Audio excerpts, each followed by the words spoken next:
nyiapin darah unicorn. Terus makhluk itu tiba-tiba nyambar Harry, tapi Harry berhasil diselamatkan oleh satu makhluk namanya Centaur. Makhluk Centaur ini atasnya manusia tapi bawahnya itu tidak. Nah, makhluk ini ngejelasin ke Harry kalau misalkan darah unicorn pun bisa membuat orang yang udah sekarat itu jadi bangkit lagi. Dan terus ngejelasin bahwa penampakan yang barusan itu adalah Voldemort atau makhluk yang membunuh orang tua Harry. Di situ Harry yang ketar-ketir lah, apalagi Harry sudah tahu keadaan tentang batu berkuah kan, batu yang bisa membuat hidup abadi ini. Nah, terus Harry pun mulai menjalankan misi ngajak Ron dan Hermione buat datang ke tempat ruangan rahasia itu buat ngamanin batu berkuah. Karena di sini Harry juga merasa kan dia tuh si Voldemort itu membunuh orang tua Harry.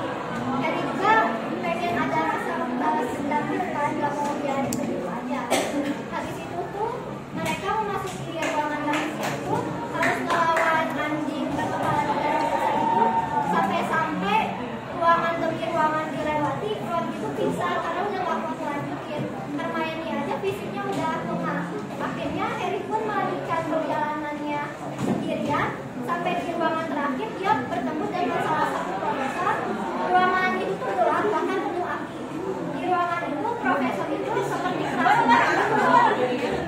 profesor itu menarik Harry, terus nyuruh Harry lihat di kaca itu ada apa, karena pantulan dari kaca itu cuma dilihat sama orang yang hatinya bersih. Dan Harry itu salah satu orang yang terpilih buat melihat pantulan dari kaca itu. Di kaca itu Harry melihat orang tuanya sedang merangkulnya dan menunjukkan di sakunya Harry itu ada batu berkuah itu. Terus bener aja di saku Harry itu ada batu berkuah itu. Lalu secara ajaib aja gitu datang tiba-tiba. Terus si profesor yang dirasuki Voldemort itu semakin menjadi apalagi udah tahu hal besar. Akhirnya si profesor ini pun berubah wujud, jadi depannya tuh wujud profesor aslinya, tapi di belakang tuh wujud Voldemort yang rupanya udah hancur kayak gitu.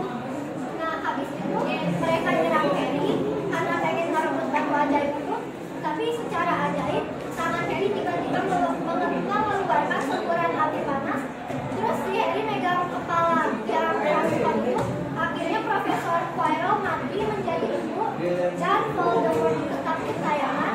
Terus kodanya, terus resolusi dari sini itu arwah Voldemort ketayangan, terus gak bisa merasukin tubuh siapa-siapa lagi.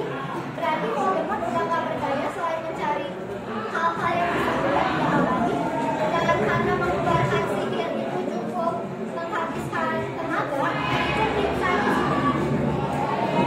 Ke koda waktu ini.